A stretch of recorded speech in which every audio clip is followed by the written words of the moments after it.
Olá meus amigos, sejam bem-vindos para mais um vídeo aqui no Laboratório do Arne, né? Com as suas brincadeiras e experiências com a eletrônica. Hoje, nesse vídeo, vamos falar um pouquinho de retrocomputação, tá? Eu às vezes recebo algumas perguntas, às vezes por e-mail, às vezes até de amigos, como é que eu faço, né? Como é que eu estou gerando os arquivos que eu uso aqui no TK, como é que eu faço isso, né? E a ideia é apresentar algumas ferramentas cross-compiler, né, as que eu uso, ok? Essa é a intenção desse vídeo. Um pouquinho mais para frente eu quero mostrar um programa exemplo, que eu vou rodá-lo no meu TK mesmo, tá? Eu não vou descrever esse programa inteiro, a ideia não é essa, mas apresentar os pontos mais importantes, né, que precisa de um certo cuidado para que aquele programa rode com sucesso no TK, e algumas subrotinas que eu desenvolvi para enviar caracteres para a tela, né? No caso o screen, ok? E aí depois a gente vê os testes, a experiência, utilizando uma placa que eu desenvolvi já tem um tempinho, que é a TK90X I/O Expander. Eu vou deixar o link do primeiro vídeo que eu fiz dela aí na descrição. Nessa época a placa ainda estava no protoboard, né? Então vamos lá. Vamos começar primeiro definindo, né, o que é o cross compiler, né? A ideia do cross compiler. Muitas pessoas já sabem, outras não, né? Então é bom sempre definir isso aqui de forma para que fique claro, né? O cross compiler é a capacidade que alguns compiladores têm de gerar um código executável para uma plataforma diferente da plataforma onde o compilador está instalado. Ou seja, você está no PC e está gerando um código que vai ser executado, tá? Por exemplo, num microprocessador Z80 e, neste caso aqui, num microcomputador, né, da década de 80, que é o TK90X. Então, isso é a ideia do cross-compiler. Se a gente olhar para isso aqui é bastante comum hoje. Você gera um código, tá, na máquina para muito microcontrolador, Arduino, AVR, PIC, e isso é transportado para dentro desses microcontroladores para executar lá dentro, correto? É mais ou menos na mesma concepção. A questão é que quando se trata de um microcomputador, as coisas são um pouquinho diferentes, mas nem tanto, tá? Vamos lá dar uma olhada nas ferramentas que eu uso. Senhores, essas não são as melhores ferramentas. Eu não estou aqui para elencar, vamos dizer, a ferramenta da ferramenta da ferramenta. Não é isso. São as ferramentas que eu uso, que eu me sinto bem e que têm funcionado muito bem e tem uma certa simplicidade. Quando eu for mostrar, apresentar uma parte do código, vou apresentar também o uso destas ferramentas aqui aos senhores. Então vai ficar bem claro. Eu uso o assemblador, pasmo. Algumas pessoas chamam o assemblador de montador, outras costumam chamar de compilador, outras de... Enfim, eu não vou entrar no mérito, no purismo de nada. Eu gosto de chamar de assemblador, montador, enfim. Eu uso o Pasmo versão 0.5.3. Tenho me dado muito bem com essa versão. Tem algumas versões mais recentes, mas é a que está na minha máquina há um tempo. É a que eu uso para gerar código para minha placa Z80. É a que eu uso para gerar códigos para o meu MSX, que eu também uso para o TK90, enfim, para as máquinas em si que eu tenho aqui, é esse compilador, é sempre o mesmo. Eu gosto dele porque ele é bastante robusto, muito interessante, ele tem uma versão muito boa para o Linux, que eu sou usuário Linux, então ela é bem legal, tá? E o principal deste compilador, ou deste montador, é que ele tem a capacidade de gerar um arquivo .tap. O que é o arquivo .tap? É um arquivo que tem o formato de fita cassete, que pode posteriormente ser utilizado, por exemplo, no TZX do Hino, ou via app, que vai levar o arquivo, né, até o TK90X. Né? Esse cara eu uso para fazer o binário, então eu estou escrevendo um código em binário, eu vou usar o Pasmo. Eu uso também o MKTAP, versão 5.0, tá, que é de agosto de 2011, e ele foi desenvolvido por Jan Bobrowski. Eu acho que deve ser assim esse nome, tá? Eu não faço a menor ideia. Ok? Esse mcaptap ele faz basicamente a mesma coisa, só que ele pega um arquivo texto, ele vai pegar um arquivo texto e transformar num arquivo tap. Qual é a ideia aqui? É gerar um arquivo basic, tá? Texto, e que vai ser transformado no arquivo tap. Lá na frente vocês vão entender a ideia disso aqui, mas esse cara aqui eu uso para gerar o loader, o cara que vai fazer a carga do arquivo binário que é gerado aqui pelo Pasmo. E, por último, o cat do Linux, que eu uso ele para agrupar os dois arquivos gerados aqui, para que eu possa fazer a carga de um único arquivo, tá? O cat do Linux opera mais ou menos como o type, só que eu uso ali um recurso do Linux que permite agrupar. Via DOS e via Windows deve existir um outro recurso que eu não recordo agora. Então agora vamos lá dar uma olhadinha no programa e a gente dá sequência, ok? Bom, senhores, vamos dar uma olhada, né, no uso daquelas ferramentas. Eu quero só chamar a atenção um pouquinho aqui no código, que a ideia é a seguinte: tem algumas coisas que precisam ficar claras aqui dentro, porque senão não funciona.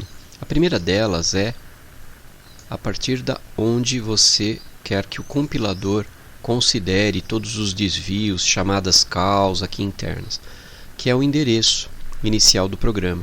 Eu coloquei como 8.000 hexadecimal, que é equivalente a 32.768 decimal, né? Que é o endereço base de referência que eu vou usar na RAM. Então, o meu loader vai carregar este programa a partir do 8.000 hexadecimal.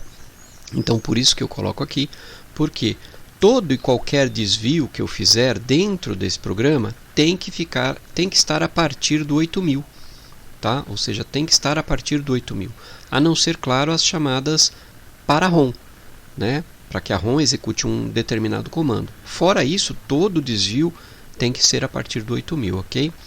Aqui eu coloquei alguns endereços, tá? Definidos, que é padrão aí na linha ZX Spectrum, tá? Que é também para chamada de ROM, tá vendo aqui, ó? Isso aqui são endereços na ROM. Aqui são os comandos, né? Para você colorir, né? O caractere, o cursor, vamos chamar assim, né? O ink, o paper seria a parte de fundo, o flash, o brilho, né? O bright, parte para inversão, né? O comando que você passa, né? Na chamada de ROM, tá? Para o controle de saída, e ele passa a entender o que você quer fazer. E aqui o comando, né? Comando AT, né, que eles chamam, que é para fazer esse tipo de controle do caractere, tá? Esse AT é para controle do caractere, ok? Eu não vou falar muito a respeito do código e já vou mostrar direto as subrotinas que eu escrevi aqui, que fazem, né, o uso do TK, que é um pouco diferente, né? No caso, eu fiz uma subrotina chamada Open Channel, que é para abrir um canal, tá? Ou seja, ela está aqui para abrir um canal no screen da tela, tá? No caso aqui, eu passo no AL parâmetro 2, faço a chamada, tá? Para ROM, o endereço está lá em cima, né? E ele me abre aqui o canal 2, tá? Para que eu possa escrever de forma direta. Então agora eu vou trabalhar de forma direta na ROM, desculpa, na screen, tá? Através da ROM, usando sempre a ROM. Eu nunca vou escrever, eu não tenho como mandar nada para a tela do TK sem ser usando a ROM, tá? Então, para isso eu abri um canal. Aqui, essa função aqui, a Ink Cursor, é para colorir o cursor, porque eu vou ter caracteres escritos em preto, em vermelho, em azul e verde no programa. Então eu uso esta subrotina.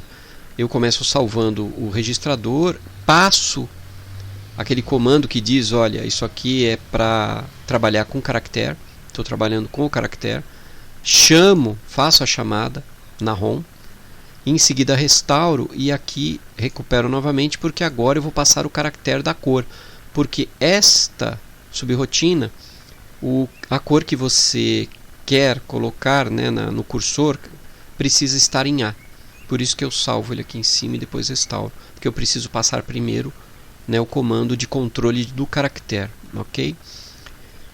E tenho essa aqui também, a pós-cursor, tá? Eu coloquei aqui sempre colocando a posição da linha no D e a posição da coluna no E. Essa minha subrotina está trabalhando assim, tá? Então eu tenho o Y em D e X no E, ok? Mais uma vez eu passo, né, via chamada de ROM, o caractere de controle, né, faço a chamada de ROM e em seguida começo a passar a posição primeiro de Y e depois de X, tá? Sempre assim, e ela tem que estar em A, tá? Toda chamada, né, na ROM usando esse endereço tem que estar em A o que você quer fazer, ok? Basicamente é esta aqui, e eu tenho aqui também uma subrotina que eu fiz que envia o caractere de forma isolada, tá? E eu tenho ele aqui que faz o envio em forma hexadecimal, que é basicamente a mesma coisa, tá? Ou seja, quando eu quero enviar um caractere, simplesmente um caractere sem colorir nada, o que eu tenho que fazer é só fazer a chamada da ROM com o caractere em ASCII, né, o formato em ASCII já em A. Só isso. Feito isso, tá pronto. Ó, é como aqui. Lá a gente vai ver na tela, né, tem sempre um H no final, né, do que eu estou escrevendo, né, ou lendo, e é passado por aqui, ó, tá vendo? Ó, eu coloco ele em A e aí passo aqui através da chamada de ROM. Basicamente são essas as subrotinas mais importantes. E esse aqui, que é o escreve a mensagem, que eu tenho mensagens. Vocês vão ver estas mensagens aqui embaixo, ó, escritas lá na tela. E é essa subrotina aqui que está fazendo isso para mim. Basicamente eu leio caractere por caractere até encontrar o final dele, tá? E simplesmente após ler eu coloco ele em A e faço a chamada na ROM, tá? Só, mais nada, e aí fica. Então basicamente são essas subrotinas que eu tenho para mostrar nesse momento, até porque o programa lida basicamente com tela e com a saída Alt, tá? A saída Alt é feita diretamente no endereço da placa. Vamos dar uma olhada aqui. O Makefile ele traz aqui o uso, né, do compilador, né, ou montador, do mktap e também aqui do cat, tá? Tá meio confuso, claro, porque eu estou usando tudo meio que por variável, mas basicamente o que eu tenho aqui é o seguinte: para compilar, eu falei, eu uso o Pasmo, passando alguns parâmetros, tá? E principalmente a informação de que o arquivo final é um .tap. Agora aqui eu só tenho que passar o nome do arquivo, 55 t1.asm, ok? E agora o nome do arquivo que eu quero que ele gere, que é também 8255 t1, só que .tap, ok? Senhores, o Pasmo não gera um arquivo LST, tá? Ele não faz isso. O que ele faz é jogar o LST direto aqui, ó, no console. Então o que eu faço é gerar um pipe para dentro de um arquivo, tá? LST. Tá vendo aqui, ó?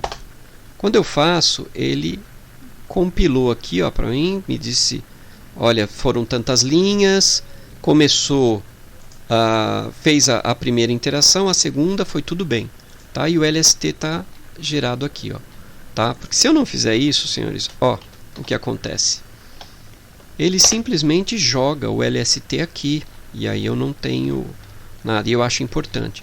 Percebam, senhores, o endereço, ó, o endereço aqui, ó, ok? Isso é aquilo que eu falei, é importante. Se você não tomar cuidado com isso, seu programa fica todo perdido e aí não dá para trabalhar, ok? Você não vai conseguir fazer. Vamos voltar aqui no Makefile. Depois de gerado o meu tap, eu vou ls-la, tá aqui, ó, aquele arquivo que eu acabei de fazer e mais o LST, ó, tá aqui, ó. eu preciso do loader.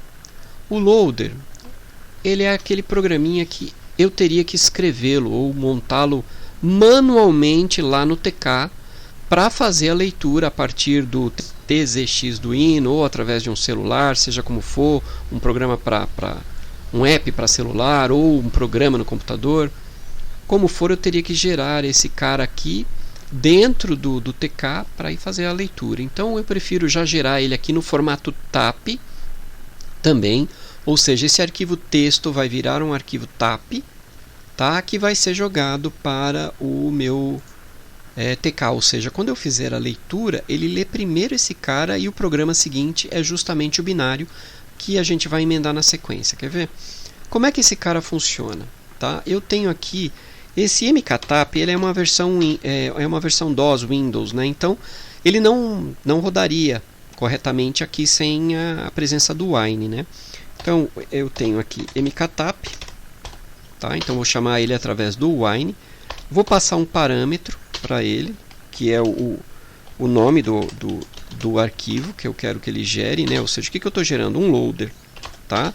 Mais um parâmetro aqui, que é o 10, né? Ou seja, e agora aqui, ó, o arquivo bas, que é o loader.bas, é o meu arquivo .bas. Este cara aqui, ele não é um .bas, ele é um texto, tá? E agora o nome do arquivo que eu quero que ele gere .tap, tá? Dou Enter. Ele gerou, nenhum problema, nenhum ruído. LSLA.